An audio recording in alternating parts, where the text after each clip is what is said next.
লন্ডনে প্রধান উপদেষ্টা ও তারেক রহমানের বৈঠকের পর গতি পায় নির্বাচনের আলোচনা। খুব শিগগিরই নির্বাচনী রোডম্যাপ ঘোষণা করবে কমিশন, এমনটি জানানো হয়েছে অন্তর্বর্তী সরকারের পক্ষ থেকে। নির্বাচনের অন্যতম শর্ত আইনশৃঙ্খলা পরিস্থিতির উন্নয়ন।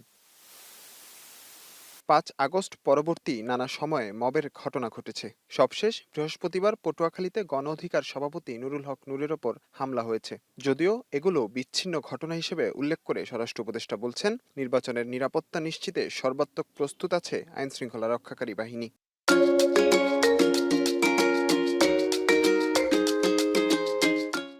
যে সময় উনি ডিসিশন নেবেন ইলেকশনের ডেট, আমরা সেই সময়ের জন্য সবসময় প্রস্তুত আছি।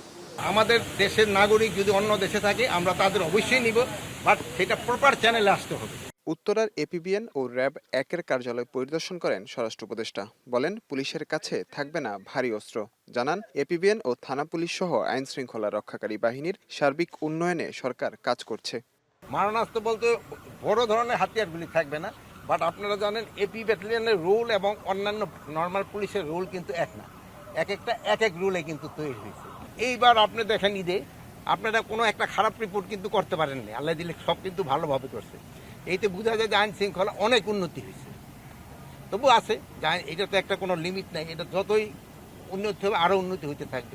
অন্তর্বর্তী সরকারের ১১ মাসে আইনশৃঙ্খলা পরিস্থিতির যথেষ্ট উন্নতি হয়েছে দাবি করে স্বরাষ্ট্র উপদেষ্টা জাহাঙ্গীর আলম চৌধুরী বলেন, দু একটি ছোটখাটো ঘটনা ছাড়া এবারের ঈদ শান্তিপূর্ণভাবে উদযাপন করেছেন দেশবাসী।